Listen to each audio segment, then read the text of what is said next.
All right, everyone. Welcome to the Outsider Podcast. Today, we have Bill Thompson on our show here. 22-year Army veteran and the founder and owner of Spartan Forge. That's it. And so we'll get into that. But I appreciate you making the trip. I know you've had a busy couple days. I appreciate you coming on. Yeah, thanks for having me, guys. This is great. Absolutely. The studio is great. Cool hat. Thanks. I love the Waffle House shirt. Yeah.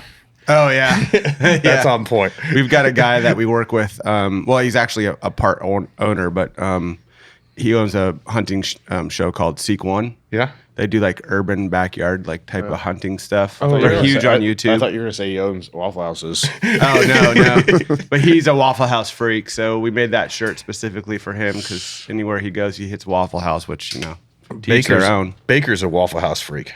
I tell you what, I mean, if you think about it, the efficiency at a Waffle House is pretty incredible. Yeah, as long as you have a good tack reload, depending on where you're going. They literally they have their own language.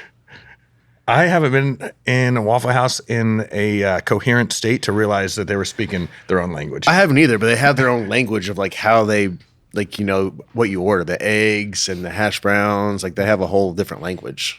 Interesting. I might have made that up. I always just hit the omelets. Okay. You can't go wrong with an omelet.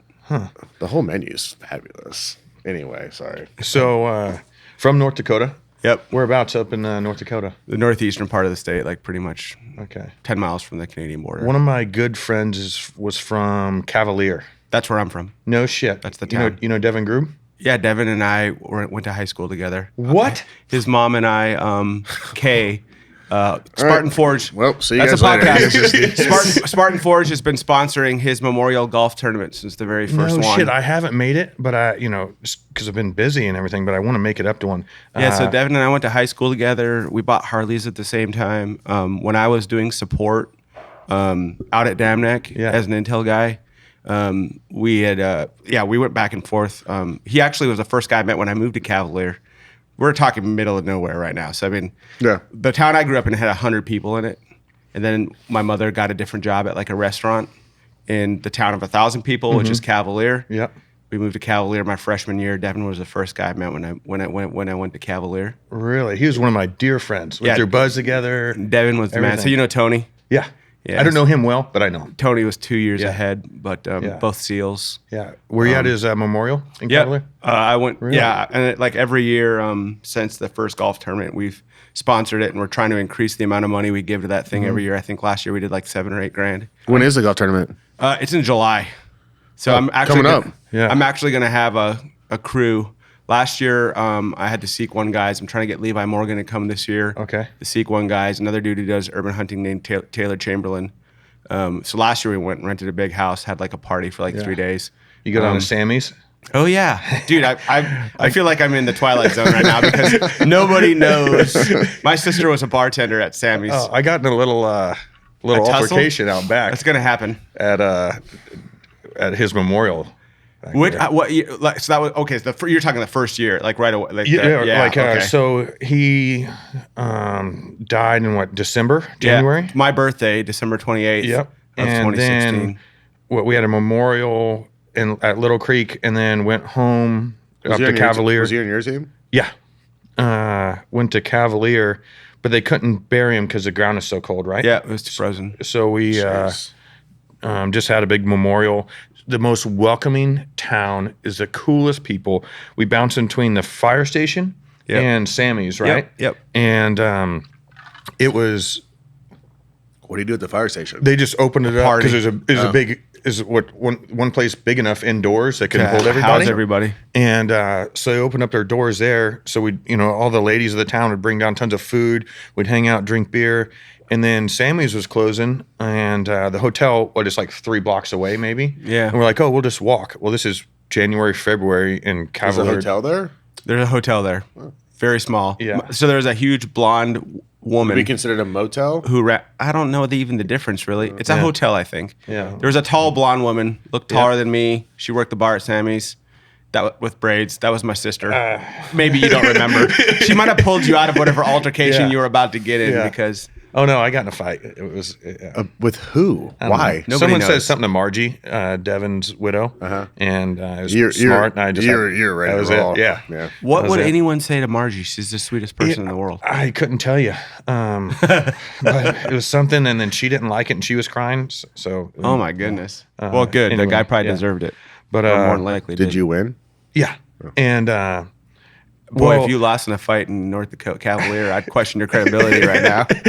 It gets questioned often. I question his credibility. My guess was he was a pretty overweight, very drunk man. I couldn't even tell you what this guy looks like. And but then every evening at the end of the night, it would be 1 or 2 in the morning, a bunch of ladies would show up in their Suburbans and vans and drive us to the hotel because the wind chill was like negative 40. Yeah. And they're like, yeah, if you guys are so full, if you sit down and take a break in the snowbank, you'll freeze to death. So like, we got to make sure you get in your rooms. Yeah, you can't stay outside too long when it's like that. Yeah. It will kill you. Yeah.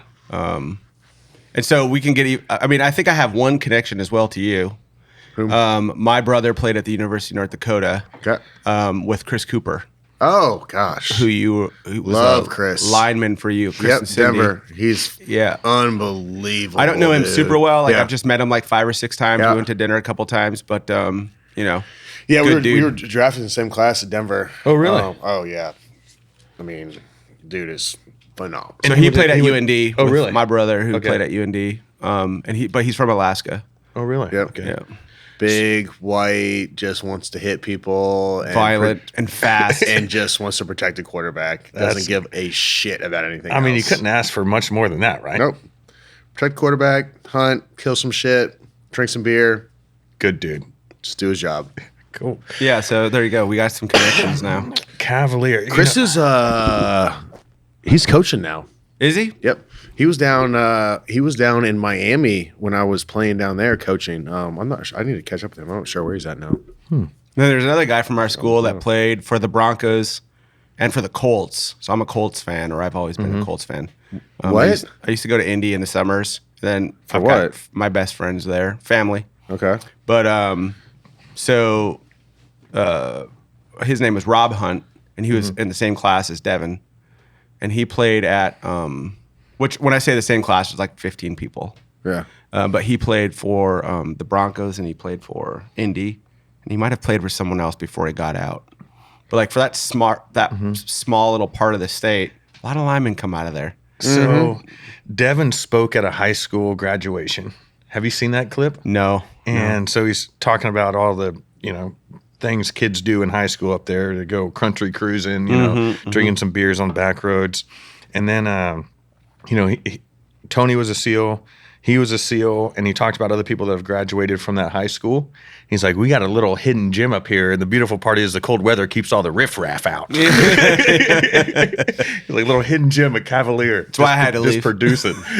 I was part of the riffraff Chris class. is now the offensive line coach for the Minnesota Vikings. No shit. Oh, I didn't know that. Yeah. Good I for haven't him. talked to him in many years. Like I said, I lived in Denver when he was out there. Yeah. I was first at Fort Carson, and then I went to Buckley Air Force Base, and he was there at the same time. Did you join the National Guard or the no, full-time? straight Army. Right out of high school? Right out of, like 17, right out of high school. Oh, really? Yeah. Are we doing the podcast now? Yeah. Okay, cool. Oh, sweet.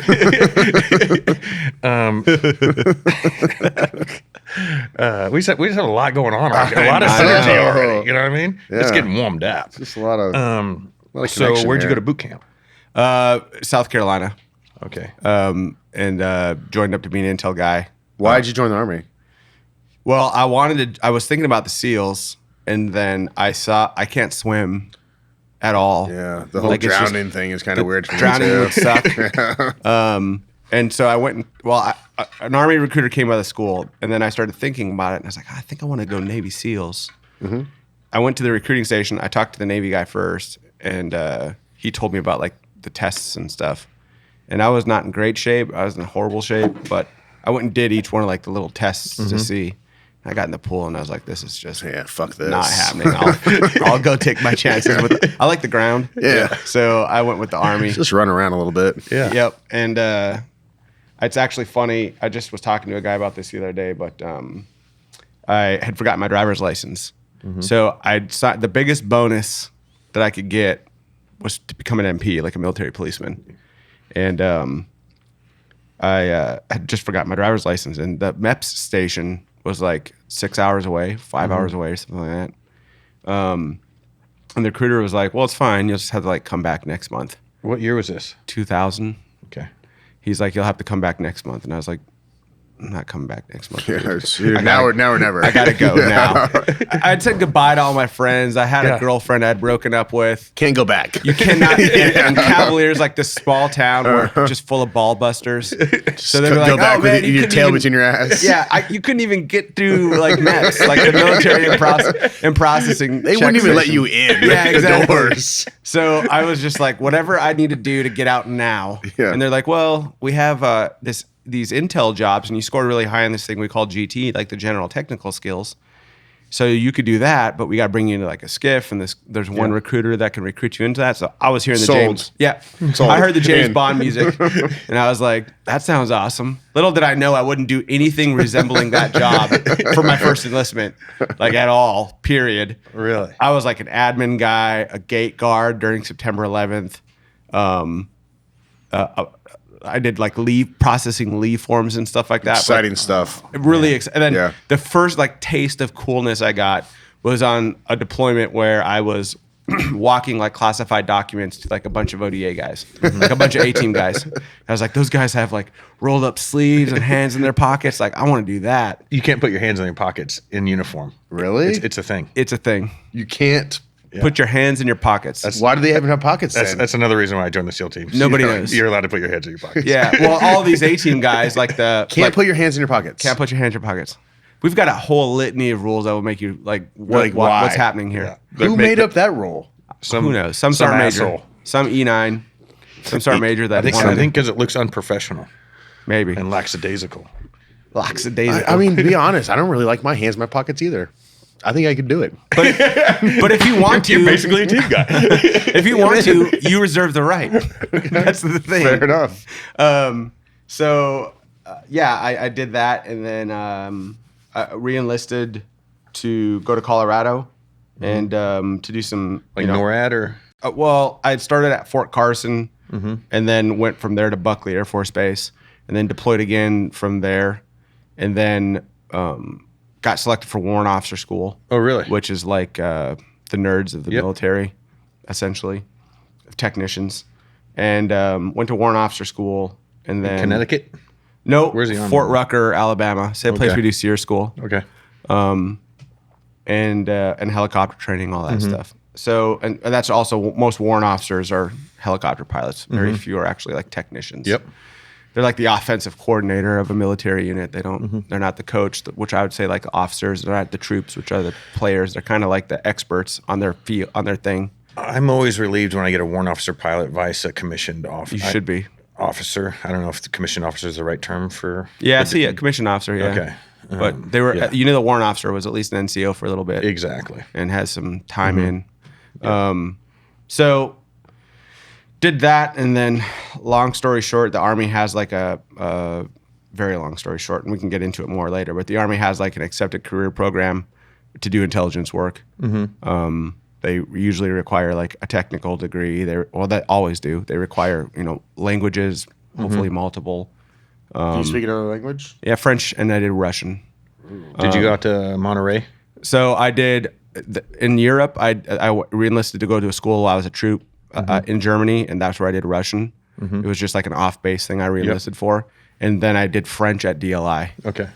Which is the Defense Language Do you speak another language? Institute. No. So No surprise.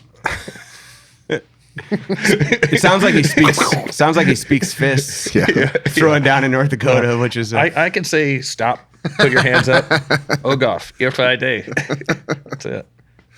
That's all you need to speak. That's all I got. When you're on the business end of a rifle, that's all you need to hear. Yeah. So I went into this program that had kind of like its own selection and qualification school. You don't even know you're really in it when it starts.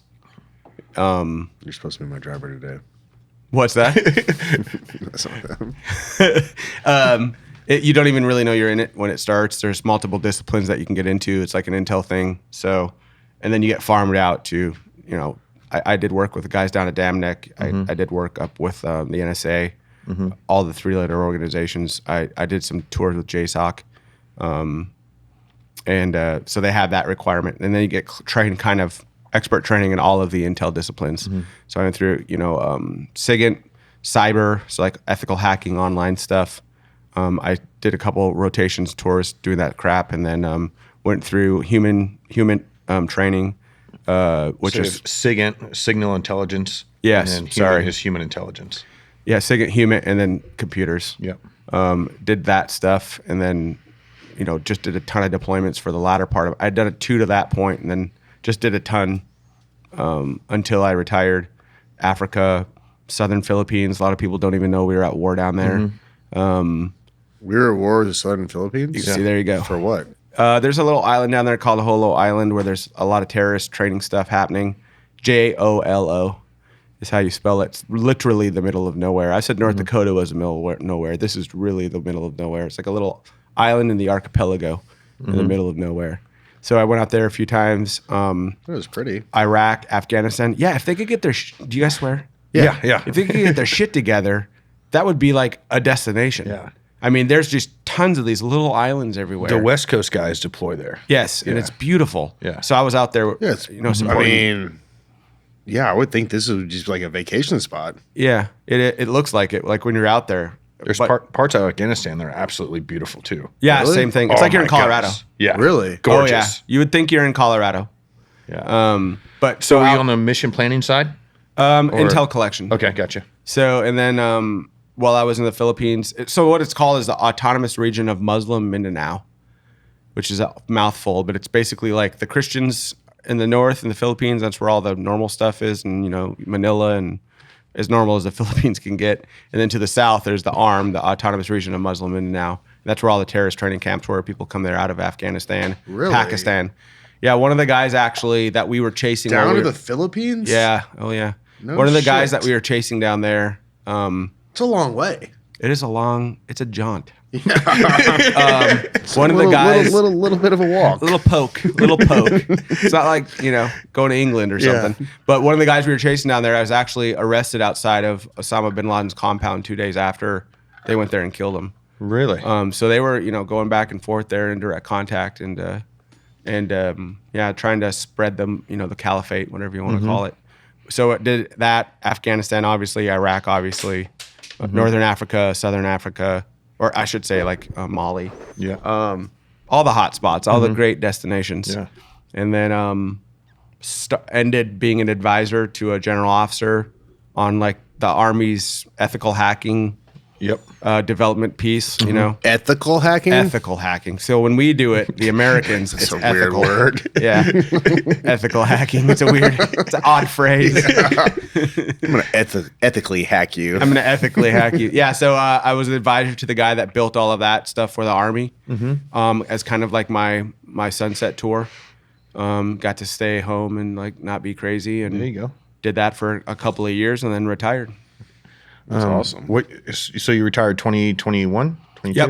2021. Nice. End of 2021. Nice. I just retired in February. It was actually 6 months after, I had a ton of leave and stuff. So, so you just this past February? Correct. Awesome. Yeah. Wow. Yeah. I just did 20 years right on the nose. Right on the dot? Yeah. Yeah. But so I did a little more because I got promoted, and there's a rank, time, and Yep. grade requirement. Once you take a promotion, I got They're promoted. ready for Sam to leave. They're like, get the fuck out, please. so you can get your high 3. Yes, exactly. Yeah. Yep. So you get the average of your highest 3 paychecks, 3 years of paychecks. 3 years of paychecks. Yeah. They average that out. So say, you get a raise and you're about to retire, you can do it. Yeah. I know. Just I know. making sure you're I was retired in I here. was like, math. I had to hit 50 touchdowns for the year. Yeah. Gotta have a big year here, boys. Big Gotta year, bump boys. that one up. Yeah. So retired, and it's actually had started Spartan Forge while I was in. Really? Yep. And did mostly like moonlighting, working at night on it. Okay. 5-6 hours a night for like. Did you 3 develop years. the app and everything yourself? So no, I've developed the front end on the web application, and one of the things I did in the Army was artificial intelligence, and got to learn it on the government's dime. So we did the AI stuff and the web application, and we launched that. I'm gonna get my years mixed up, but I think that was 2019 or 2020 while I was still in. I think he's way too smart for us. No, Spartan Forge. Tell us for someone listening, what is it? it's a planning application for hunters. Okay. So most of the applications that are out there right now are mapping applications, pretty much with a little bit of weather. On X. Yes, all that exactly, stuff. exactly. Yeah, yep.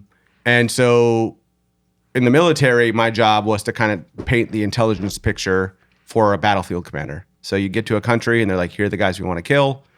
Here's the knowledge that we have. And then my job as a chief warrant officer was to either assemble a team or to manage a team that was going to paint the intelligence picture for the battlefield commander. F3EA. F3EAD. He's got it. Find, fix, finish, Keep going. Keep going. Don't exploit. stop. Yes.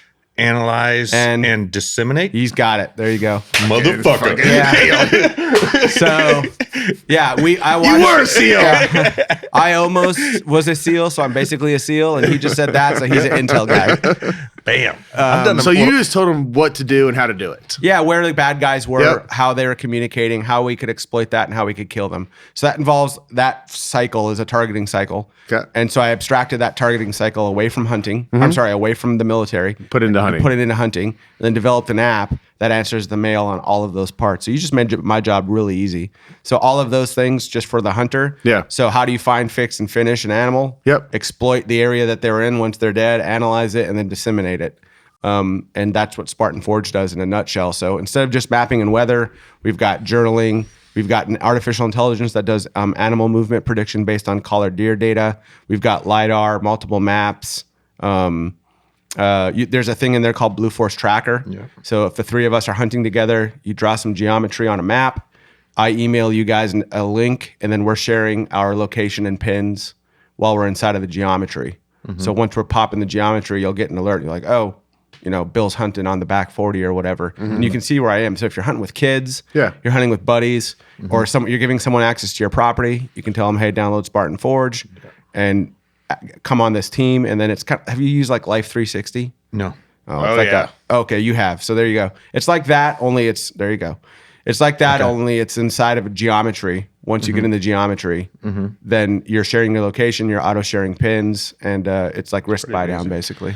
How do you implicate the LiDAR? Yeah, I was going to ask, what is LiDAR? So LiDAR is one of our mapping layers, and our competition, some of the ones you just named, they'll do these ads for like, we have leaf off imagery, which is quasi important. Leaf off? Leaf off. So the trees have dropped their leaves. Yep. You can see the ground a little bit better. Yep. All of our competition has like 1 meter imagery, which basically, the best way to think about it is if you have a 1 meter object, like say, we'll use baseball analogy. That's an HC all day. There you go. Right? Yeah. Yes, it is. And so I'll give you a real HC here in a minute. But if you were to cross 2 baseball bats and place them on the ground, What did you just say? A high confidence grid. high confidence. So they would tell us more like, military stuff for you. We'd go in like, hey, who do you guys have for us today? We have, this asshole popped up, and we have an HC on him. He's at his one of his known bed down locations. High confidence grid? Yeah. So Means they have him within 3 meters. Yeah, we know where he's at. Yep. Yep. And then I send these guys to go. I don't send them. A commander sends these guys to go kill them, but I tell them where they're at. Wish And I then had I'll high show up confidence afterwards. Grid on my fucking deer sometimes. Well, that's what Spartan Forge will help you get. Okay, perfect. So basically, when you're dealing with OnX, you have 1 meter imagery. It's like you cross 2 baseball bats and they're black, and you put them on a white surface. You should be able to see them. We have 5 centimeter imagery for about half the U.S. 5 centimeter? 5 centimeters. So if you place a baseball on the ground, like a white baseball on a black background, you should be able to see it. Plus about 10 years of historical imagery. So you can see when I piss outside my house. Perfect. Yes. Well, I didn't say 2 centimeters. It's a good 3 centimeters. It's not cold. It was July. So that's that. And then the LiDAR piece is another mapping layer. So that leaf off imagery that you can get through our historical imagery or what our competitors are trying to build, I call it tree off imagery. So LiDAR is like radar, only they use light to map the ground. Like I got pulled over on the way here. Yeah. He clocked me 40 and a 25. He's using pulses of electromagnetic energy that bounce off the vehicle, comes back to him. There's an equation that tells him how quickly, what my velocity was. It's the same thing with LiDAR, only they're using light. So it's like the Manistrates of the sun? Is that what it's called? No, it's using non-visible light in the UV spectrum. It bounces off the ground, penetrates buildings, it penetrates trees. But then all Did you you see take is... the SAT or ACT? I took an ACT. What'd you get? I remember I scored high enough that my teacher pulled me. I want to say it was like a 33 or 30 something. I think 35 is the highest. So.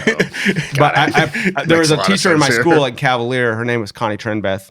And after I took it, Old Connie. Old Connie pulled me aside and she was like, "Hey, I knew your dad. He was smart. My dad was a mechanical engineer. I was a total jack off in school." And she's like, "You know, you did really well on this test. You're shitting your life away."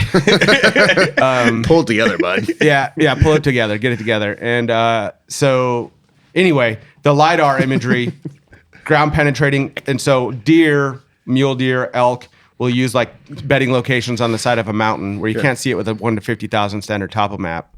Or so what we do is it will literally show you a 3-foot bed on the side of a mountain. So then you use that with our sun exposure layer and a couple of other layers, and you can see where elk, deer, white-tailed deer are bedding down in cold weather or in hot weather. And that LiDAR makes water pop, seeps, water on the side of mountains. All of that stuff really pop out. So, and then you throw it into 3D mode and you're looking at a mountain and you're overlaying everything. You really get a good idea of what the ground is doing, and you're saving yourself. Like, how long would it take you to walk 100,000 acres of public to map where all of these little parts would be?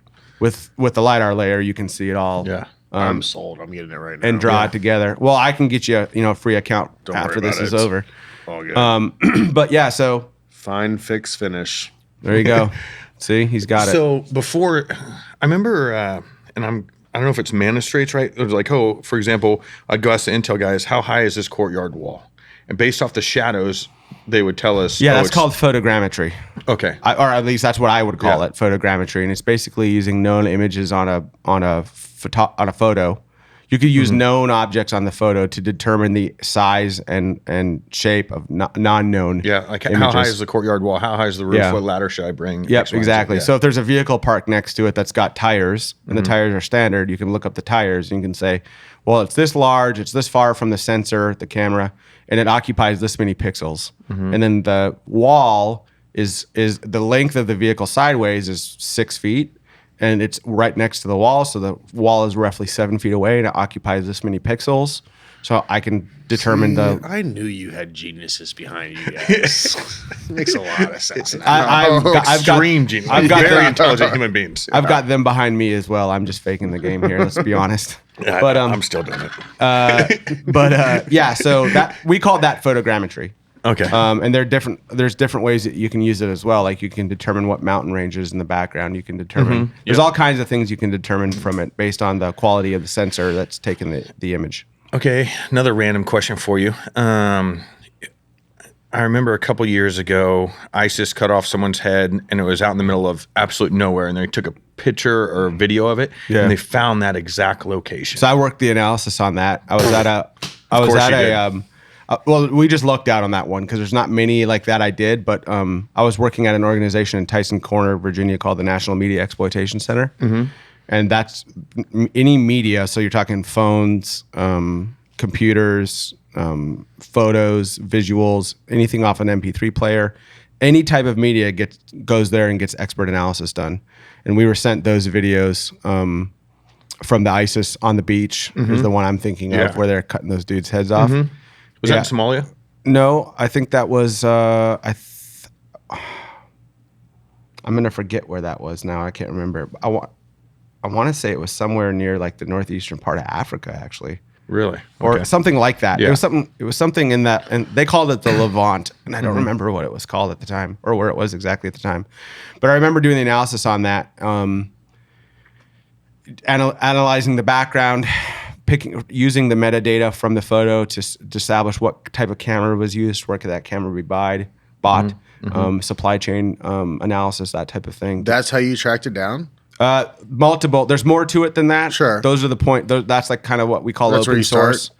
Those are the kind of things that anyone can do that. There's actually a guy on YouTube right now who does that for fun.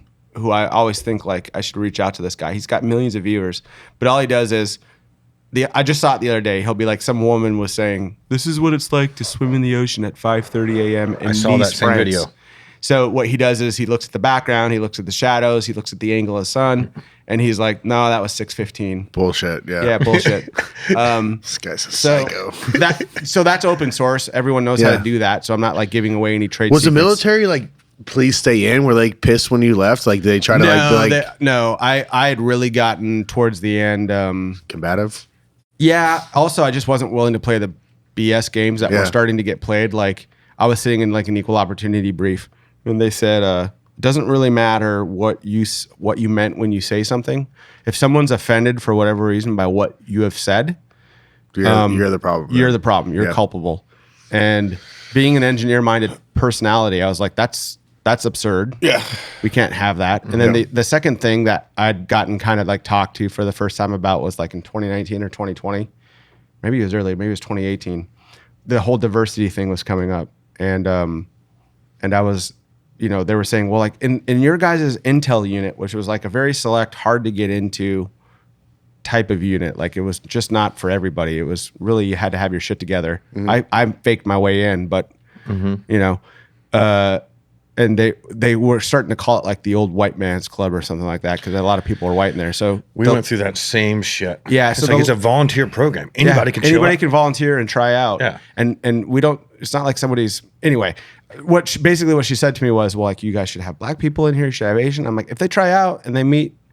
They meet it. It's like the NFL. It's meritocracy. Yeah, more than happy to have you. Yeah, if you can do the job, let's go. Let's do it. Yeah. So she said, and don't really give a fuck what you look like or what color you are. I don't give a shit. I do not give a shit. If you do the job, then you're in. I want to come home alive. Yeah. If this person's the best person to make me come home the most alive, let's do it. You're in. Yeah. So. But when she said that out, she's like, well, you need to represent people like black people, Asian people. And I'm like, okay, so we're using the amount of melanin in their skin as a qualifier of whether or not they're prepared for a job.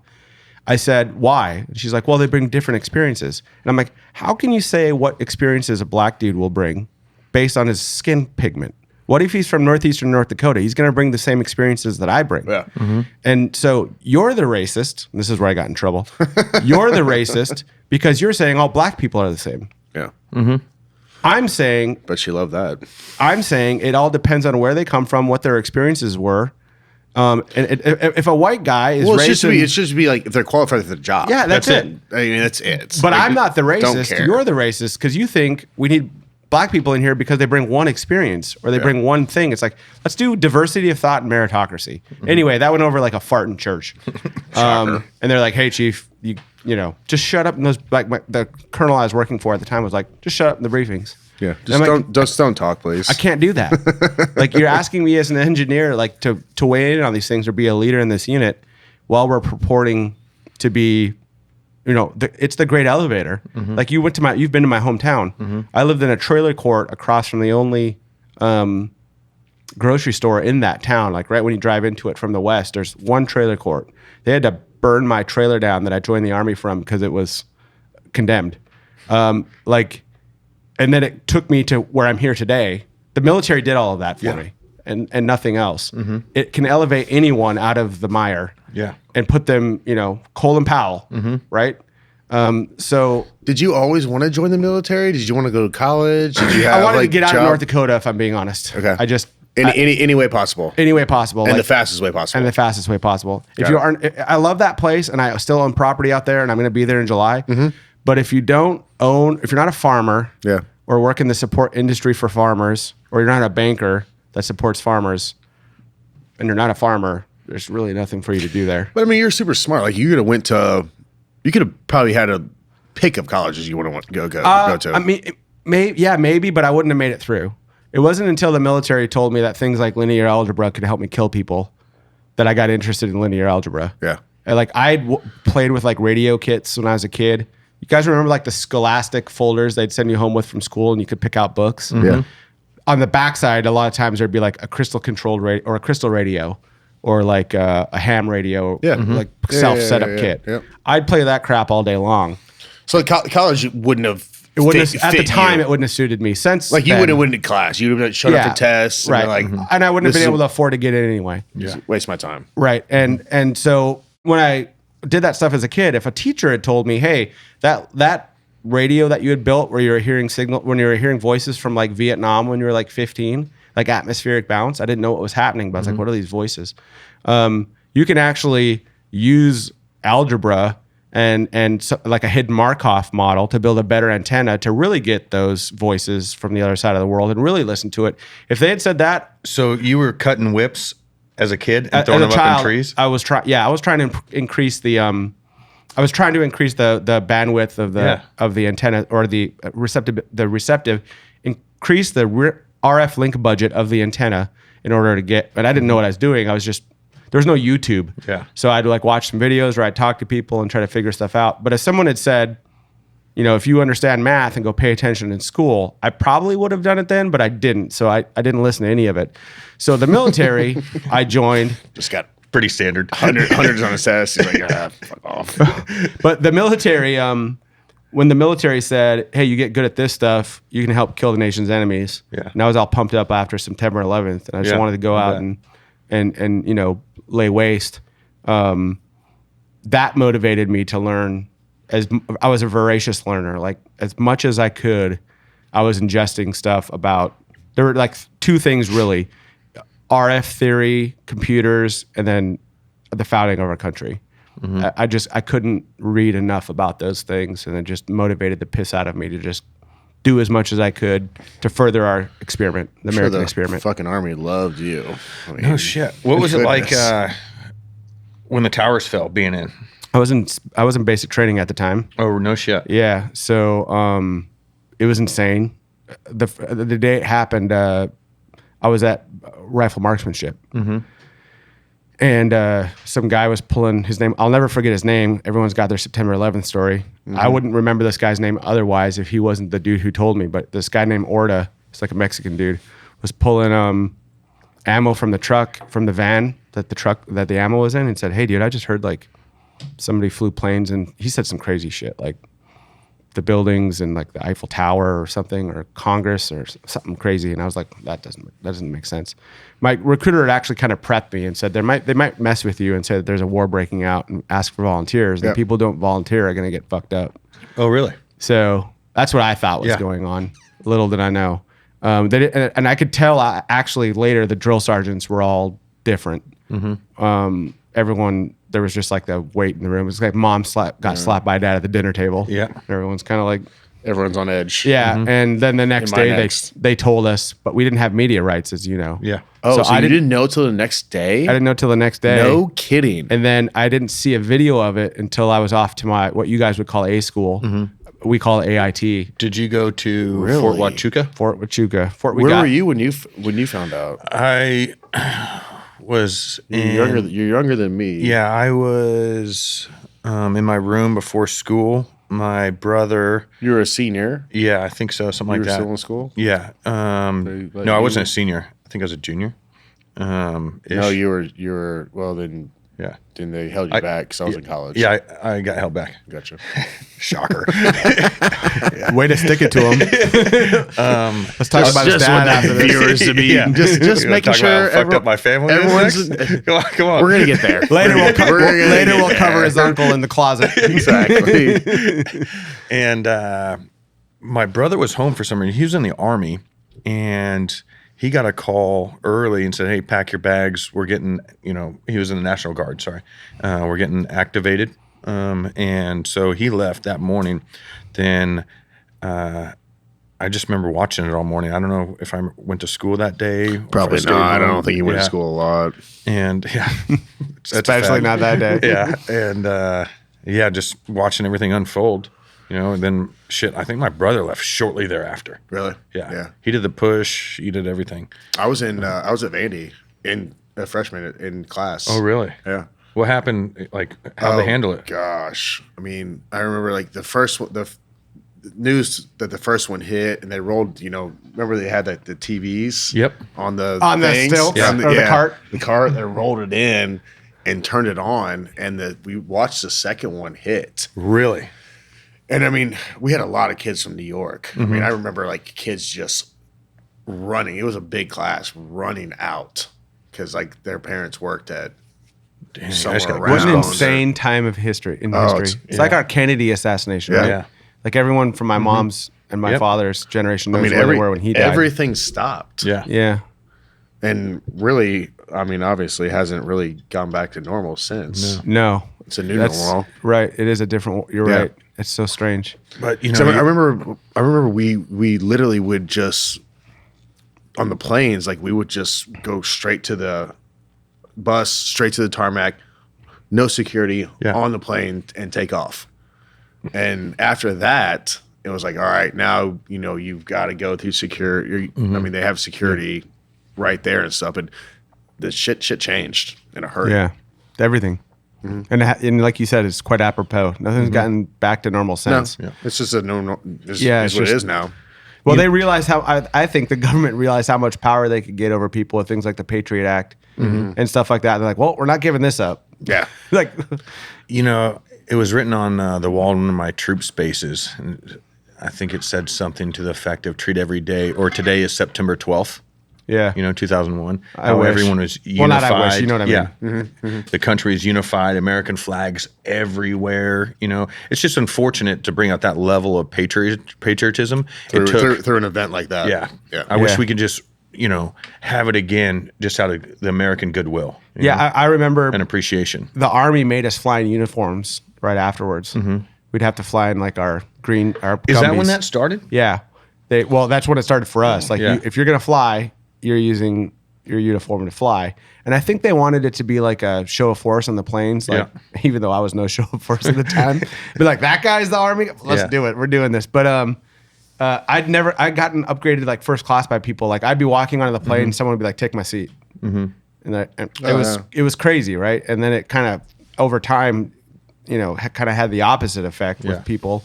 But the other story from that time that blew my mind was a guy that I worked for is like one of the few competent government people I ever worked for. It's true. I could let that soak in. I don't know if anyone caught that, but one of the few competent government people. Yeah, well, you know, when they're shutting down Congress and they go to 80-20, I've never seen more work get done in the government than when only 20% of people are showing up to work. Everyone should think about that. And I mean it. I can quantify it. Anyway, he was working as a investment banker. I might jack the story up a little bit, but it doesn't matter because I'm not saying his name. He was working as an investment banker, and his brother was in the FBI. And I'm going to also forget the name of the tunnel. Do you know the tunnel that goes in and out? Of the Capitol? No, of D.C. At New York. There's the one tunnel that goes in and out. I'll find it. I'm not from you got New the name York. of that tunnel in and out of New York? Anyway, there's one tunnel that for a lot of people to get in and out of there. And Lincoln Tunnel? is it? No, that doesn't. It's not ringing the bell. Lincoln Tunnel. I could be wrong. We got Maybe it thumbs is up from Lincoln Ben. Tunnel. Maybe it is. I think he's right, actually. Hudson River, New Jersey to. Yeah. So at any rate, there's a tunnel, Thanks, and Scott, my buddy It's Scott. called the Lincoln Tunnel. Now I won't say his last name. Excuse me, Lincoln Tunnel. Free the slaves. I was coming, or he was coming out. Scott was coming out, trying to do whatever he could to get out through the tunnel. And his brother was in the FBI. The Lincoln Tunnel. Yep, the Lincoln Tunnel. And Scott was trying to get a hold of his brother, who was in the FBI at the time. Like, hey, what's going on? What are we doing here? Because his building was right next to Ground Zero. Like it was one of the big investment towers where all of the Wall Street of New York is. And that's what he was doing at the time. He called his brother, and his brother said, I'm heading to Ground Zero. And they passed each other in the tunnel. No kidding. So he said, I felt like a total turd Leaving. because I'm doing whatever I could to get out of Dodge. And he's coming in. And my brother is the only guy in the tunnel going the opposite way. Wow. The only people that could go the opposite way were like, they're firefighters, policemen, and he was FBI. And he said, within a week he had quit investment banking and took a job in the federal government. Wow. And was a stellar, like I said, he was one of the best.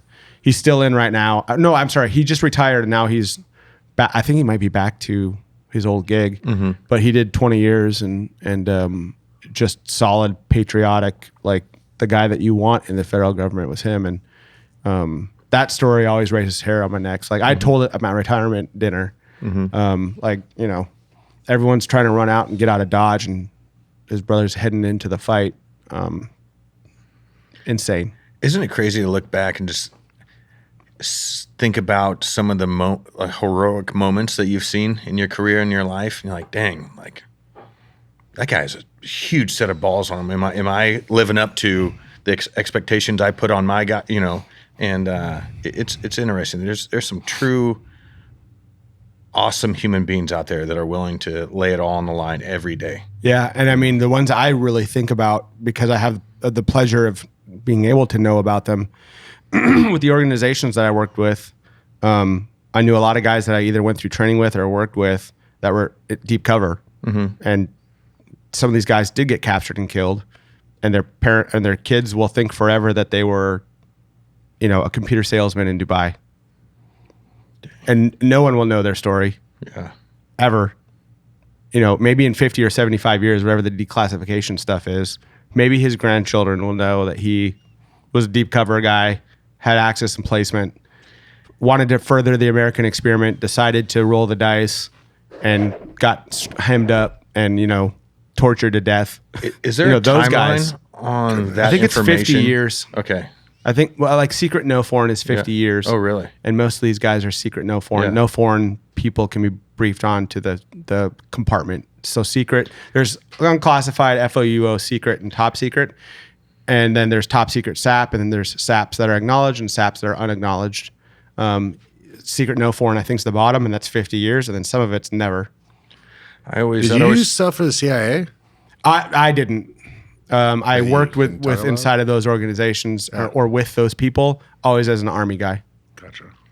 I always that always confuses shit on me when I'm sending emails. So I just always overclassified all the time. You have to because you can't get in trouble for overclassifying. When you're sending an email. Super important.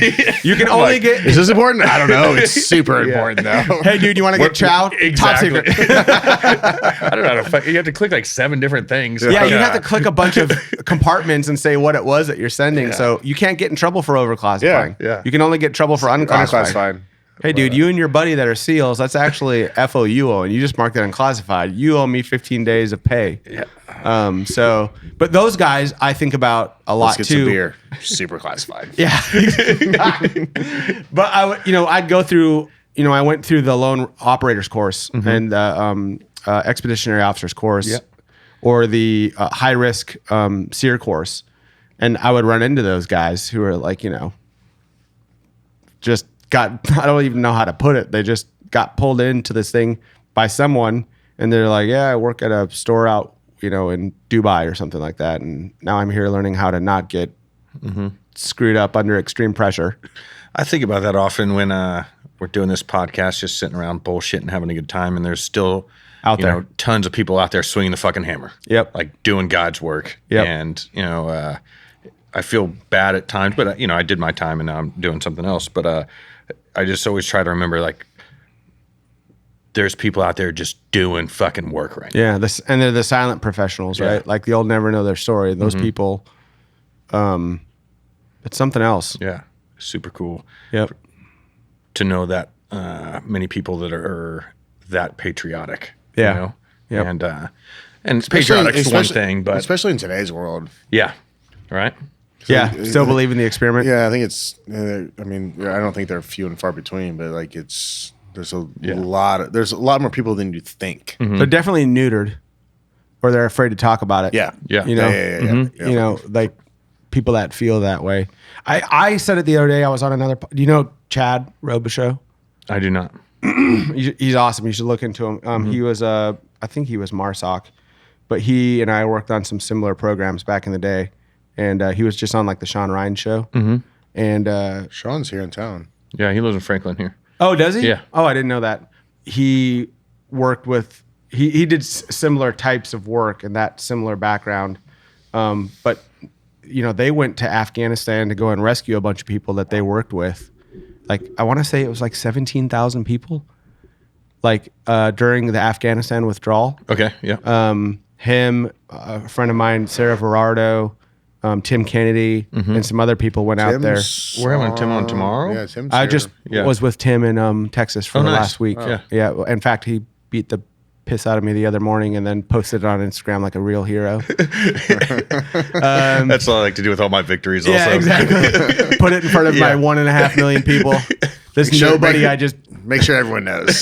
There's nobody that looks like he just gave birth. I'm gonna throw this on Instagram. And he came to the archery country event that we had, and we do a lot of stuff to benefit veterans. But anyway, they went out, like all of these people during all of those years of war that we said, we're going to help you out. We're going to make you an American citizen, do translation for us, or square you away. We won't leave you behind. And then we left them all behind. You know, Tim and guys like Chad said, and Nick Palamisano, the guy, one of the guy who did like a Ranger Up. They were all just like, no, we're not. This won't scan. So they just went there, and I think the number's like 14 or 17,000 people. And they got a bunch of money to go get all these private planes. They got country clearance, and they went in there and just grabbed these people from all over Afghanistan and got them the hell out of Dodge. It's amazing. It's amazing. I know a guy who did it, and he said, my phone was blowing up. He's like, you wouldn't believe the people that were contacting me to try to get somebody, like government officials, everyone. And he's like, we can only, get what we can get. And but yeah, he was over there for a handful of weeks doing it. No shit. Yeah. Yeah. And again, just, Thanks, Biden. Yeah. Right. I mean, that's just a whole thing right there. God, who knows? I think I could have planned that a little better. It's like at least wait for winter time, and when there's snow on the pass, and all the fighters go back to Pakistan. Or how about this? We don't leave the quads. Yeah. How about the nods that, as you well know, we owned the night in Afghanistan and Iraq. They never could see in the dark. We could see in the dark. And that allowed us to kill a lot of dudes and arrest a lot of bad guys and take a lot of people off the battlefield. We left a ton of nods there. I couldn't even travel with my nods. Like the white phosphorus stuff. Why did we leave them? Like 25 grand It's a piece, dude. cheaper to leave everything than to get it all home. Or accounted for. Especially because they wanted to meet the president's withdrawal date. Yep. The fucking government's a train wreck. And so we need to meet this withdrawal date. We don't have time because we don't want to make the president a liar. So we're just going to leave this shit. Now they have nods. Now they have them. Yeah. And now, that changes things. The rifles. Oh, hell yeah. They couldn't spell SOP mod, 15 years ago. They and have there's a bunch kits. they have full kits, fully kitted out. So that frustrates the hell out of me, especially with all of the money and treasure and blood that the American taxpayer had to pay for. And I feel like that was put into it. Yeah, and I feel like it's my duty to remind people of this. Because when I was getting out, I had a lot of buddies who were going to go work for the government or banks. Almost 95% of my cohort is in Banks? Banks. Because we're ethical hacking and our background. Here we go again. Banks want to know, can you penetrate our network? Save us. And if you can, tell us how so that we can build guards against it. Yep. That was actually my first very lucrative job offer as I was getting out. I got, by a bank. They came to me and a buddy of mine. My buddy took the job. Didn't do it? No, hell no. Because they also work with government and there's all kinds of... I couldn't do anything with the government. I was Are you a big conspiracy guy? No. Well, no, I'm not a conspiracy guy. I know what it's capable of. I know what I know personally, and I think you do too. There are two things. I know how corrupt the government can be, and I know how inefficient it is. And I just refuse to be a part of it. Lumbering dinosaur of acquisition. It's the most frustrating thing. It's like a whale on a beach. That's about how efficient the government is. And think about all of the resources it took to get the whale on the beach. Yeah. And you just stare at it. It's like, well, it has to die. And it's not going to get a bunch done while it dies. And that's what we're doing. We're stuck on the beach. There's a bunch happening. We can't get it done. That's a great analogy. And so now we just have to sit and watch it die. If we could shrink this whale by 20%, I could push it back in the water. Yeah. Well, you can't shrink whales. Well, then we're done. So that is essentially the government. And so when I got out, there were a few things I knew. One, they're entrenched bureaucrats that are going to keep their positions no matter what. They've not actually done the job, but they're government now and they can't be fired. Once you're in the government for 2 years, you can't be fired. Maybe you don't know that. Wait, what? You cannot be fired. I've watched people be accused of rape. If you're in the government for 2 years? You get 2 years. What do you mean by in the government? If you take a job with the U.S. government and you're a government civilian. Like a GS? A GS. Okay. Or a GG. What about Trump? Oh, no. He's an elected official. That's different. Gotcha. I'm talking about people who work for the federal government who get a paycheck from the federal, like people in the Defense and Intelligence Agency. Okay. The Central Intelligence Agency. Understood. NSA. Gotcha. Once you have that job and you prove and you can keep your head below the radar for 2 years, you're in. Unless you get like a second DUI or you beat your wife or A second DUI? yeah, I've seen people be good with one DUI. It's fine. Yeah. It's just 7 on us. And you know, it happens. Yeah. It's a lapse of judgment, not a lack in character. Right. and so you can't, it's really difficult to fire someone in the government. They'll just Really? move you. Yeah. And so that's a cash cow. And then the second thing about government is I've never watched a general officer get dressed down more than when they don't spend their entire budget. Oh yeah. Like I would go with my bosses to the Pentagon or to Congress as an advisor. And if you ask for $1.2 billion and you only spend $1 billion, They're like, what's wrong with you? you're a retard. What is your Really, problem? especially when you have a fence John and John's job order number and a fence around it, is you have only a certain amount of things you can spend your money on. The money's colored certain Yep. ways. It could get difficult to spend So that money. they're not like, hey, good job. Like you were under budget. If you no. met your mission, if you don't spend it, you lose it. and you don't spend it, you lose it. But I will watch them get and then dressed they down. track you back to that number. Like you don't get that Correct. again. Yeah, but then on top of that, we would do these budget drills. That was only part of this rigmarole for about 3 years, but I'd stay up at night because we'd have like $300 million left in the budget. September 20th. Like, where can Right. you travel right now, and how expensive can you make it? I can do that. Yeah, exactly. So Really that's what good they at would that, do. actually. Yeah. What courses do you need that you didn't do or that we can pay for now that you can do next year, whatever? Just get the money allocated. So that's the first just thing. spend it. That's the first thing that would offended me about it. The second thing that offended me good at about that it is job. if you guys don't pay your taxes to allow that rigmarole to take place, I will send people with guns to your homes. Yeah, we're going to jail. And I will take your money. And then if you can't give me more money, I will sell your shit and I will throw you in jail so that boondoggle can take place.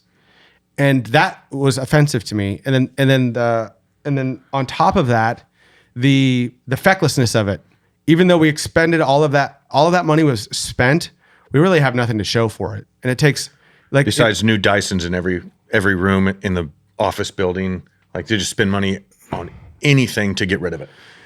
And then lastly, I knew I was going to speak my mind and be fired anyway. So there were 3 ways I knew I couldn't be a part of that system. So I had a buddy who went and he's making like $400K a year right now doing, all he does is sit at home and mess with the network. And he'll send me emails and we communicate and he'll be like, hey dude, this is the set, this is the structure, this is the stack, the technical stack. What would you do to defeat this? And you know, he'll throw me like a little bit of money just to give him ideas every once in a while. I'm on a retainer with him. But I won't participate in it. Like that's as far as it goes for me. And it's just to break shit. Cause I love breaking shit. So I knew I had to I couldn't be a part of that. So that Spartan Forge I was so thankful for this because, you get a great sense of accomplishment when when you're part of the small cohort of people, or at least I surrounded myself with them, who actually got shit done and killed bad guys or, you know, prevented things or whatever.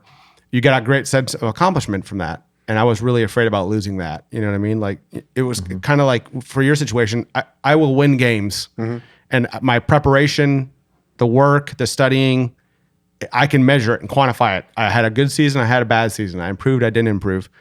I was really afraid about the abstract nature of the government and like just being a part of the machine.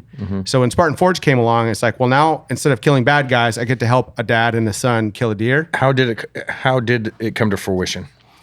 I was sitting on the Spartan side of a mountain in northern Iraq, and I thought to myself, all of the crap that I'm doing right now, I could also do on the hunting side because I was a bow hunter. That was the first kind of instantiation of it. Matthews or Hoyt? And so for me anyway. Yeah. And I said, well, actually for about 8 years I did primitive, but that's a different story, and I'll never do it again. About 8 years I was obsessed with primitive archery. Really? I missed at about 17 yards on a 186-inch public land deer, and have not picked up a primitive bow since. 186 Public land deer. I'll show you pictures right after. Still have the picture.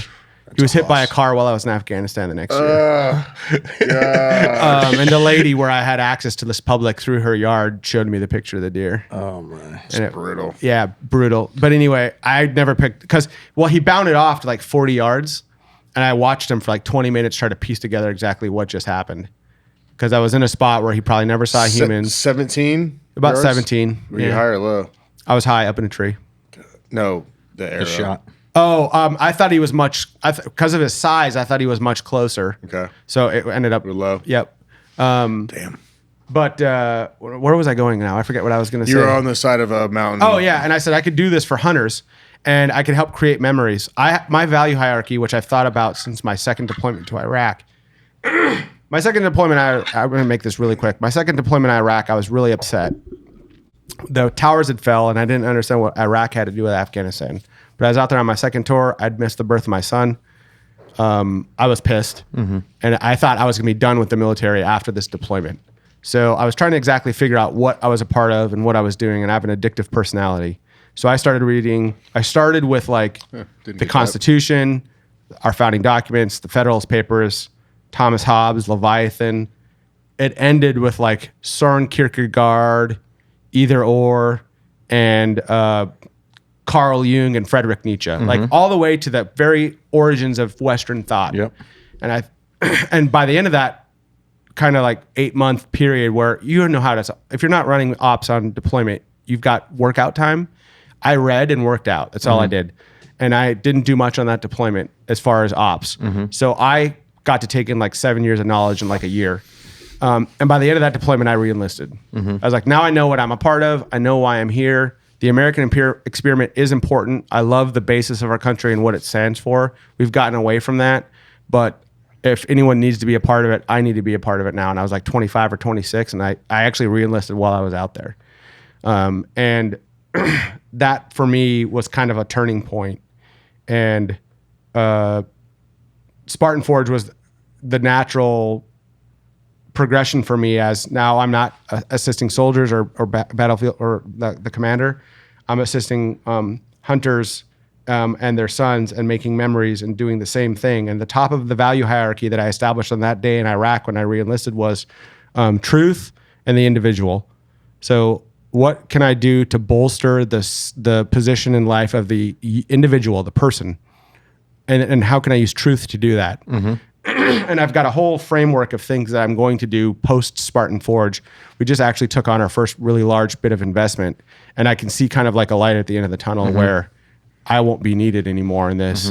And I've got other projects that I want to go to, but they're all nested under how do I shrink the government and usurp its authority back to what the founders intended, which was small federal government, states have the power, individuals are the correct level of analysis and not groups of individuals, because groups are dumb, individuals are great.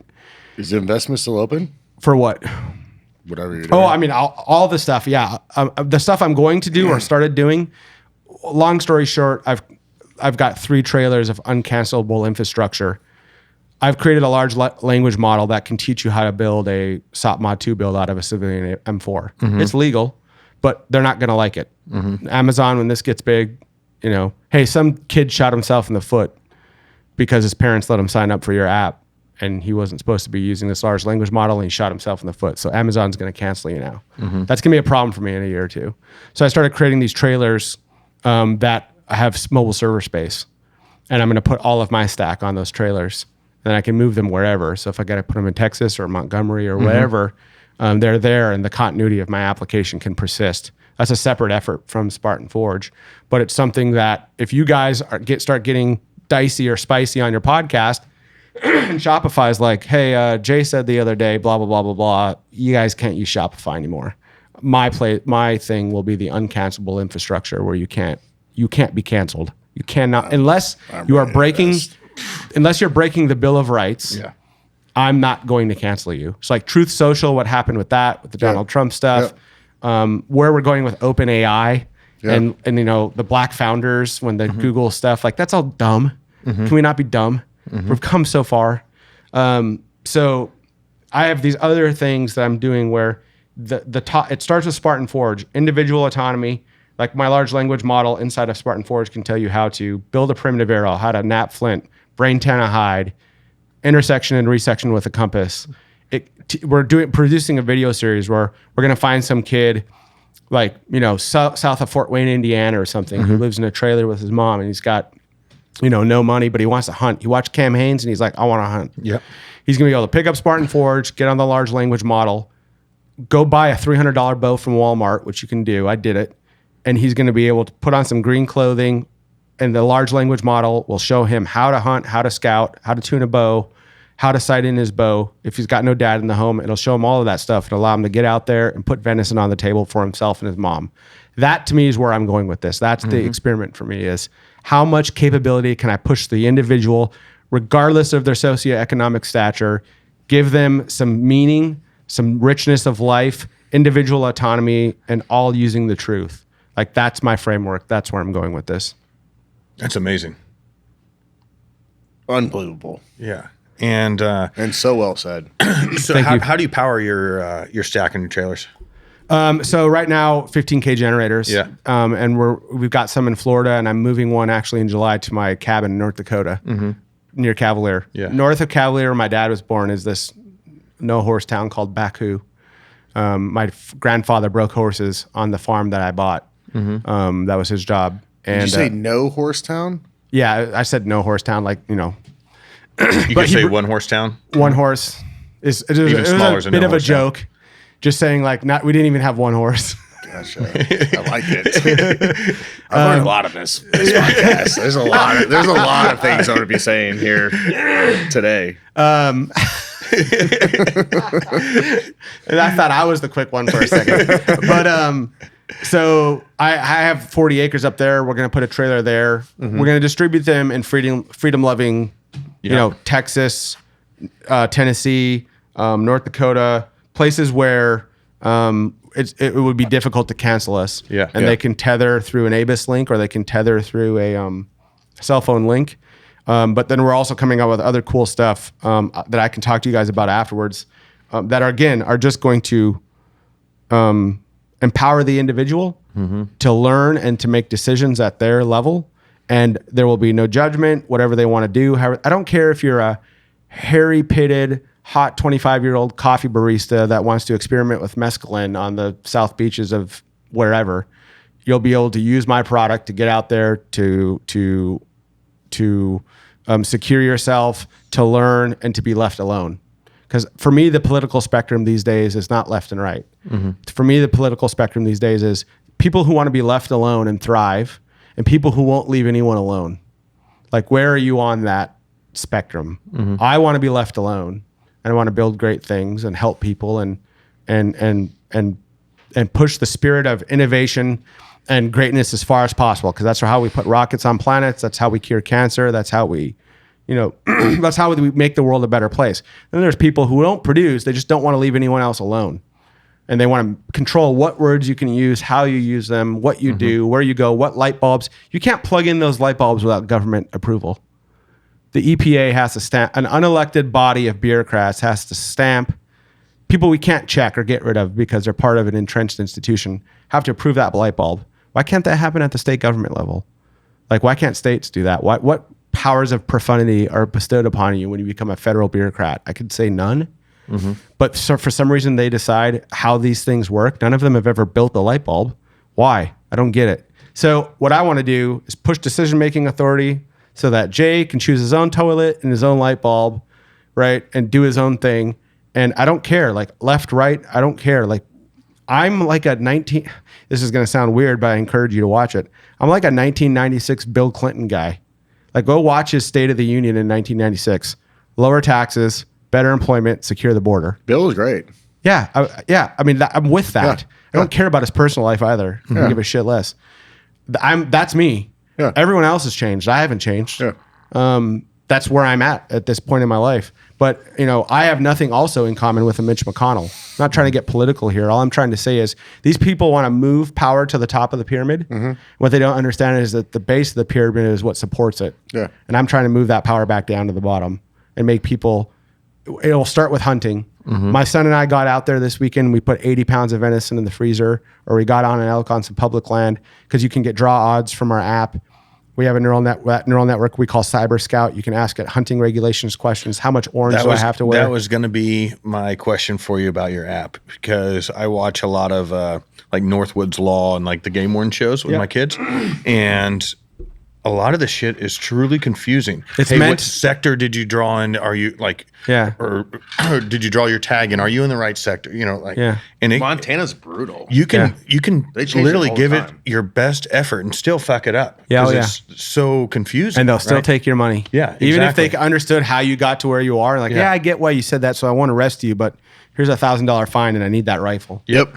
Like, again, I'll say I'll get off the political things after this, but the federal government needs to understand that the Bill of Rights, and if they read the Federalist Papers, if they even could spell the word John Jay, the name of one of the guys who wrote Federalist 51, I think it was, the Bill of Rights and the founding documents, and specifically the first 10 amendments to the Constitution, were not the government bestowing those rights upon us. It was the government acknowledging that they are fundamental human rights that pre-exist government, they post-exist government.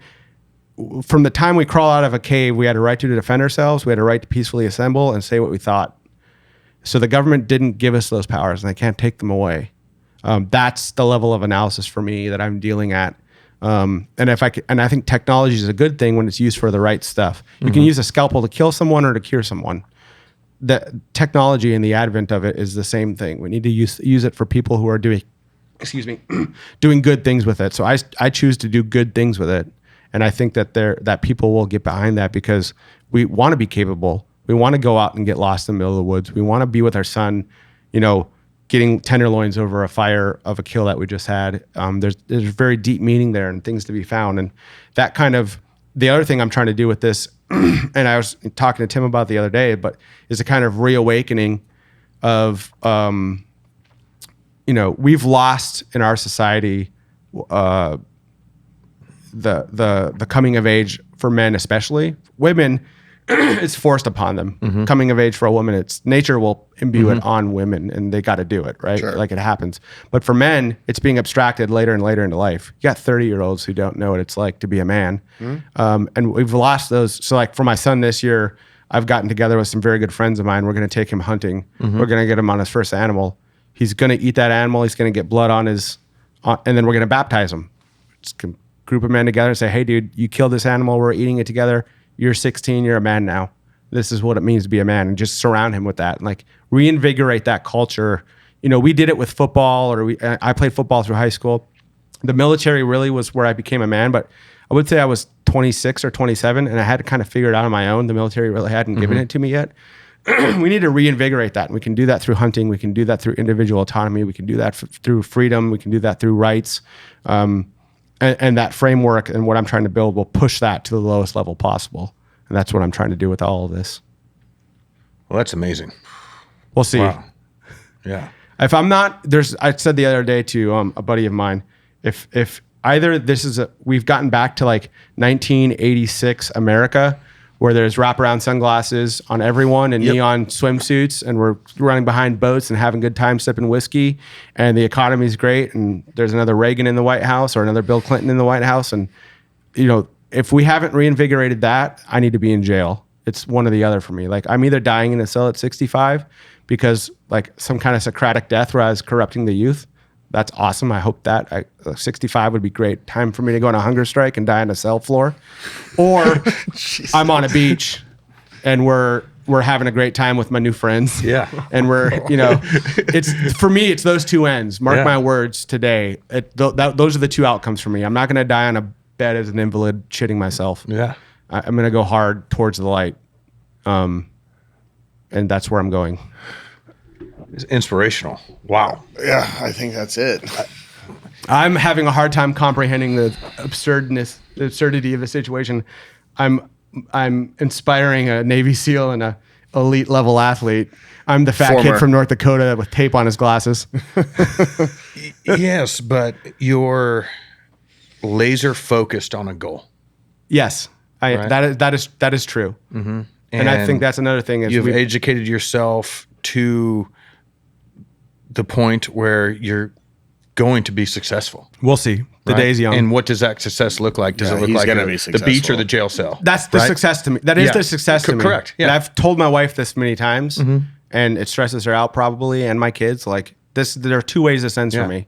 Either we're back to where we were, where I didn't think about race growing up. It just wasn't a thought to me. We weren't polarized. Yeah. Like the 90s was a great time.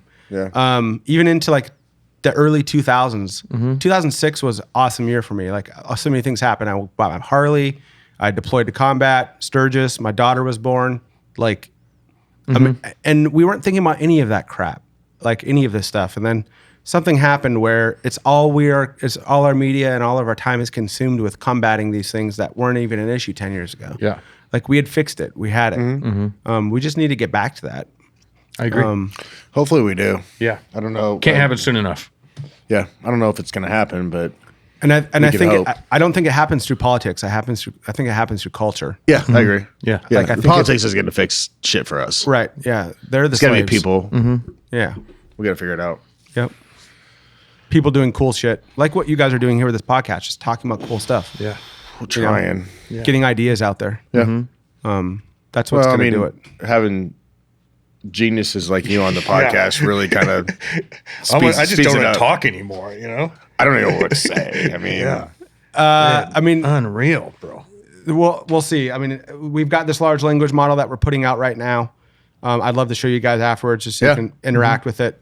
You can ask it questions about anything outdoor related or the founding. I put the founding in there as well. We have tethered it to truth and only published scientific peer-reviewed papers. There are no opinions inside of this thing. It's just facts. Just facts. How do I scout for deer? How do I sharpen this knife? How do I take my civilian M4 and turn it into a SOP Mod 2 build?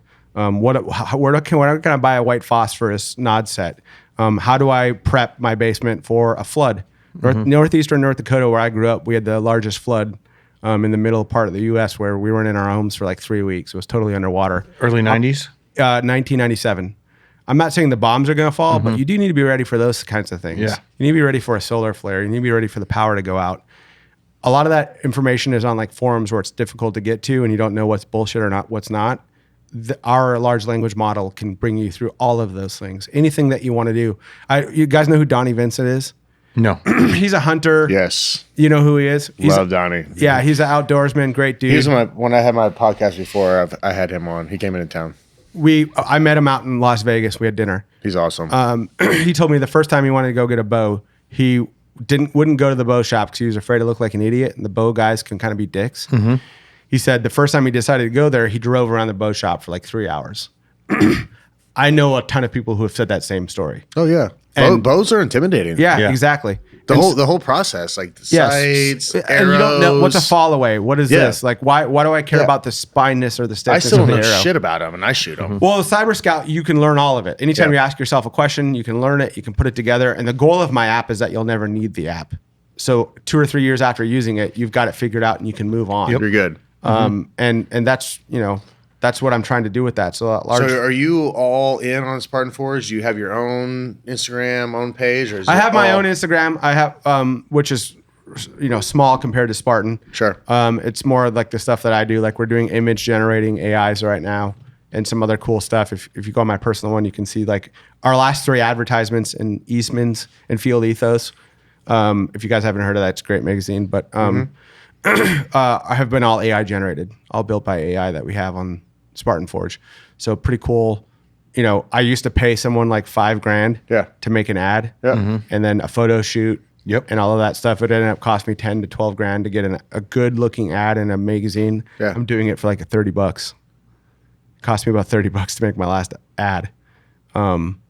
So We're going to talk. Yeah. So all of that and the analytics behind it and stuff. And it's not about putting people out of the job. It's about creating new jobs because people are going to have to make all of this stuff that's being used right now. So I'm in that vein. I'm excited about the future. And there's a lot of stuff coming out with Spartan Forge. We'll have 10 years of historical imagery for all of the U.S. 10 years? 10 years. It's got property, so the other thing is that my competitors don't do is we put property data and public land data free for everyone. Spartan Forge. That's the one. Yep. Or is that an Apple? So if It's you just, Apple, yeah. if you just push that Apple button, it'll log you right in for your 14-day trial. And like I said, give me your email and I'll Perfect. I can make it forever. But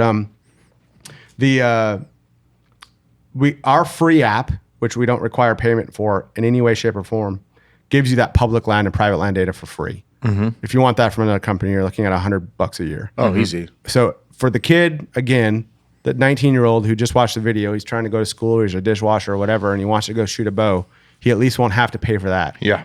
And he can get out there and get after it. And if he wants the LiDAR, he wants the cool stuff, he wants the large language model, he can, figure a way to pay out for that later. But if he just wants to drop pins and go hunt and not trespass, and utilize data that he's already paid for. Our taxpayer money pays for that data. It's already there. Yeah. So these companies that recharge for it, to me, it's abhorrent, especially when we're trying to increase the size of the industry, not decrease the size of it. So for me, it's part of the marketing funnel. Me and Onyx Hunter about to break up.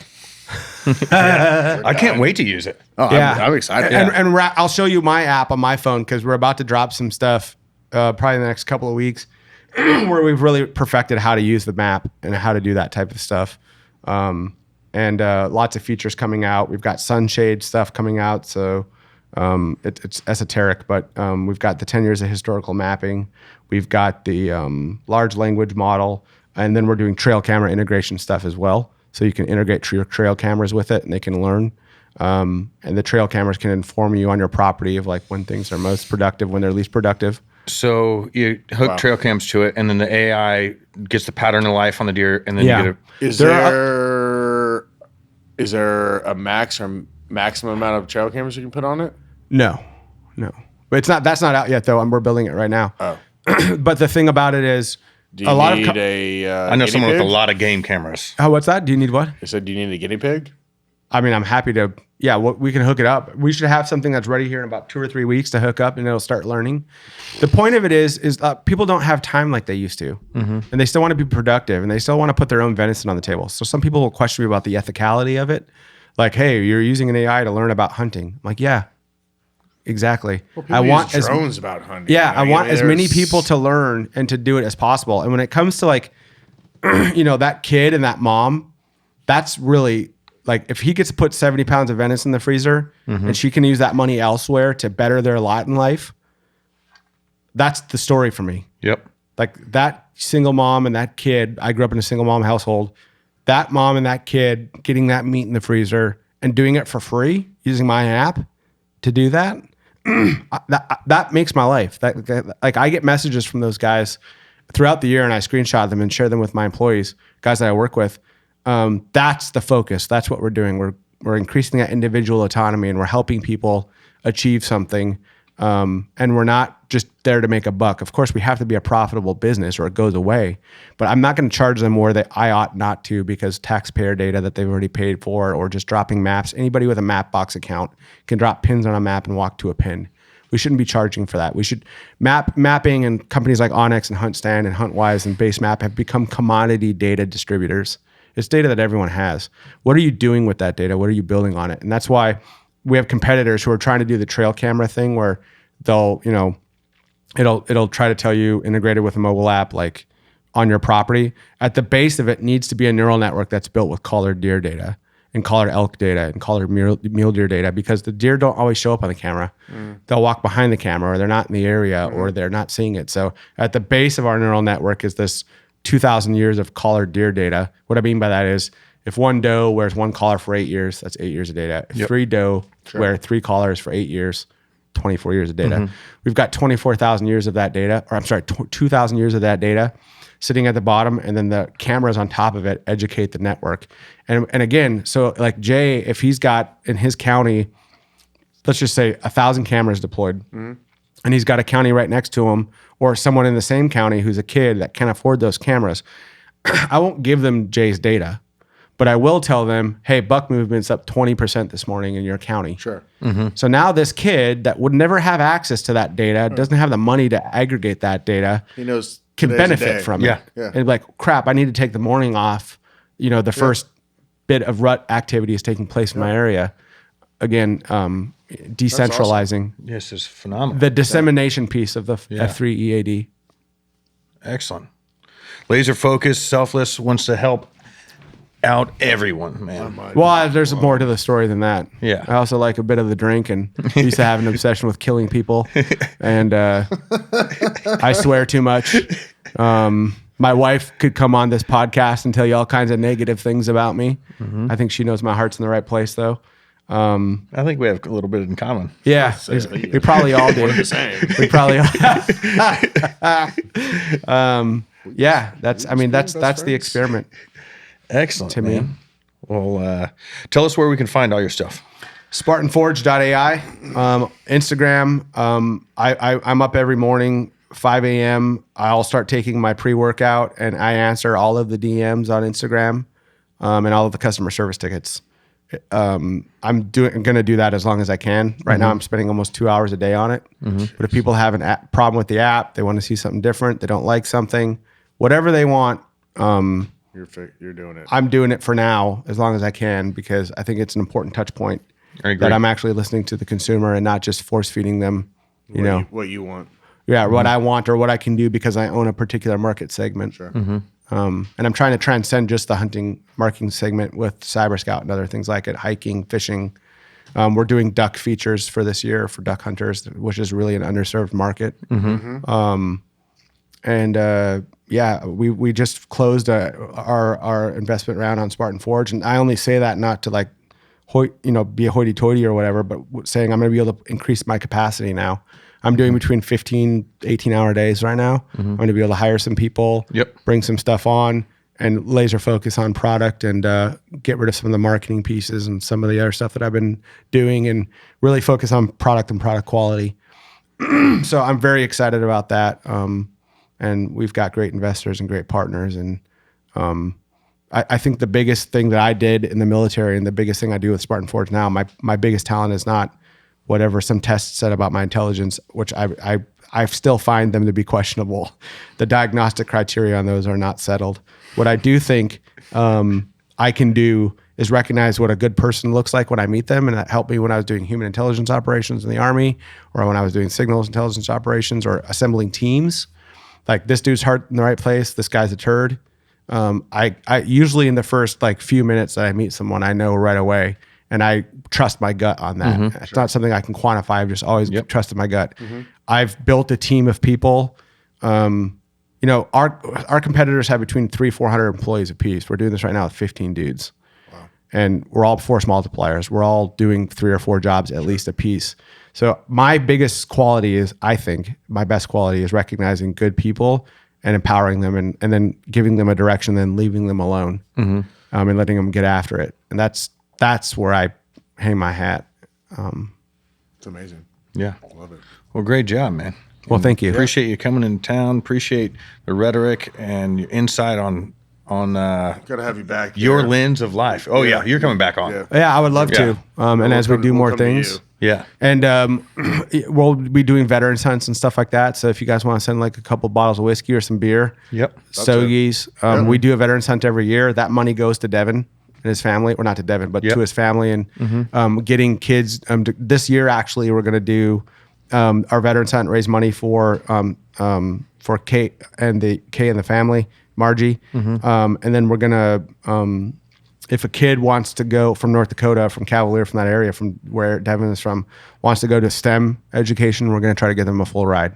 So if they're going to focus on science, technology, engineering, or math, I'm trying to get them a full ride and then give them an internship at Spartan Forge. Because most of those kids have hunted. Yeah. Sure. So what month is Devin's golf tournament? July. Or sorry, what day? It's usually end of July. I was actually just going to text his sister. Yeah. And find out for sure, but we sponsor it every year. And like I said, I think it was a $5,000 or $6,000 check last year. I'm trying to do at least 15 or 20 this year. Okay. Let us know. We'd love to help out in any way possible. I'm going to try to make it. That would be awesome. If you want a team to golf on, you can golf on the Spartan Forge team. Perfect. And we've got an Airbnb already, and it'll be fun. Excellent. Yeah. Awesome. And I owe it to Margie. I want to take Wyatt hunting really bad Awesome. one of these days. But anyway. Yeah. Cool. It's a pleasure. Well, thanks, guys. Everyone, please check him out. Yeah, it's an amazing human being. Yeah. Check out Spartan Forge, download the app. And if you want to talk to somebody, if you're lonely, just send him a DM. He answers all his DMs in the morning. Usually until about 1 a.m. and then again at 5. I'm going to DM tonight. Appreciate you, my man. Yeah, thanks, guys. Yes, sir. Thanks, sir.